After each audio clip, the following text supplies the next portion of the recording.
Well, the Boksburg community is still reeling in shock as they try to come to terms with the death of the 17 people after that nitrate oxide leak on Wednesday night at that informal settlement in Ekurhuleni. Angelo, SABC News reporter Molemo-waOne Mothoa is now joining us live. Molemo-waOne, good morning once again. Thank you so much for making time for us.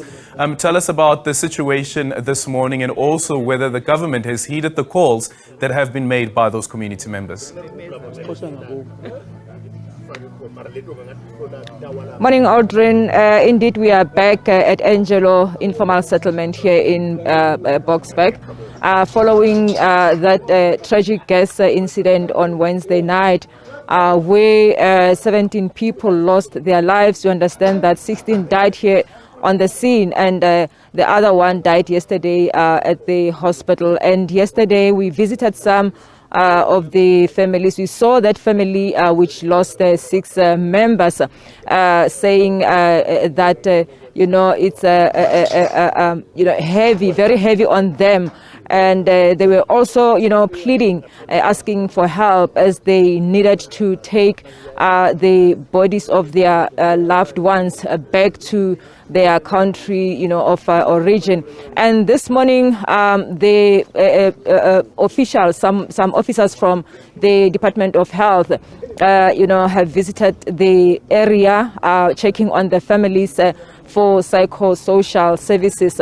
But just to hear more on what is on the ground, I'm now joined by the MMC for security, for community safety,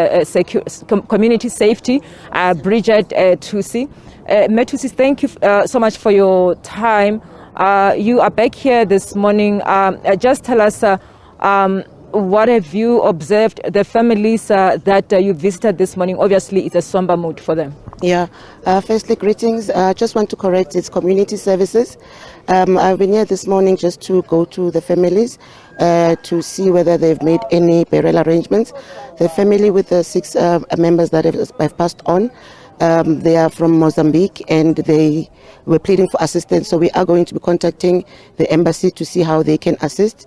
And then we've got the other family with 4 members who are from Zimbabwe, and they've also are looking for assistance. So we will be making those calls to the embassy to see how they can assist in taking their loved ones back to their countries of origin.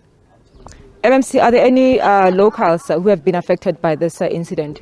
Yes, the man who's got 4 loved ones that have passed on. His wife is South African, and his wife was from Zimbabwe. And then we've also got another lady who is from Limpopo as well. Yes. What do you know now about that compound where this illegal, business was being conducted? Where are the people? Do you know? Does anyone actually know what happened to those people who were, operating that business there? And if anybody there also, has been a victim of this incident?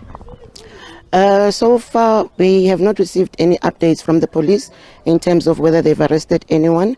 And then one of the neighbors said they saw somebody come in at night and take some few things, but they could not. They did not know who to call at that stage. So other than that, we don't have any details in terms of the people that are responsible for this tragedy. And the other thing, MMC, we also understand that the death toll still stands at 17. Is there any update on that? And also about the people who are in hospital, are they still 11 who are still receiving hospital treatment? Yeah, that toll is still at 17. And in terms of the hospital, yesterday 4 were discharged. And then when I followed up this morning, they said they're still waiting for the doctors to do the rounds to see if any more are going to be discharged today. So I will be following up on that later on.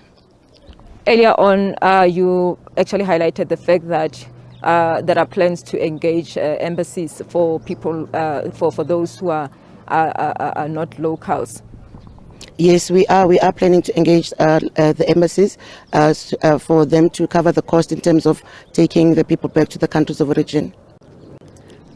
Thank you so much. And that's MMC Bridget Thusi there, giving us a background of what actually, they've been doing.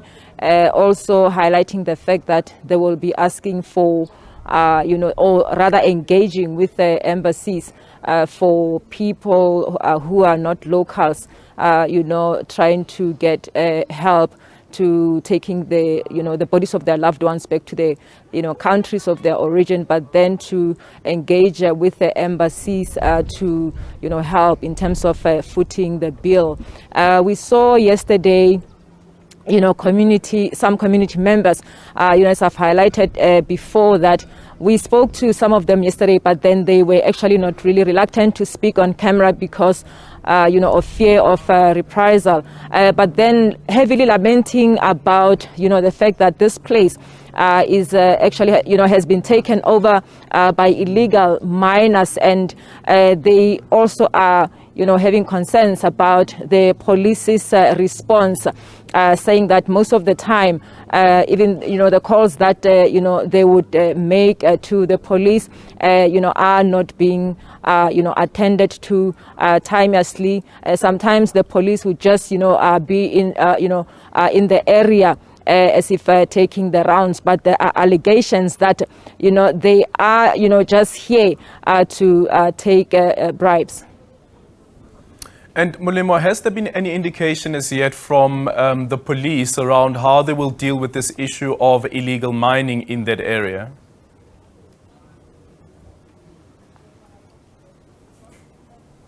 So far, Aldrin, there hasn't been any indication, but we understand that General Mawela was here yesterday. As the Premier said yesterday, you remember, he also highlighted the fact that this area is under siege because of illegal mining businesses that has taken or rather that's keeping this government under siege. And he also pointed out the fact that as the community was asking for strong law enforcement services, that he actually he supports that, and also highlighted the fact that the country needed a well-resourced strategy, capability of the law enforcement from a higher level, and also need to respond as if it's in a war zone. Yeah. Well, thank you so much for your time. Molemo-waOne Mothoa there in Boksburg at Angelo informal settlement following the death of those 17 people.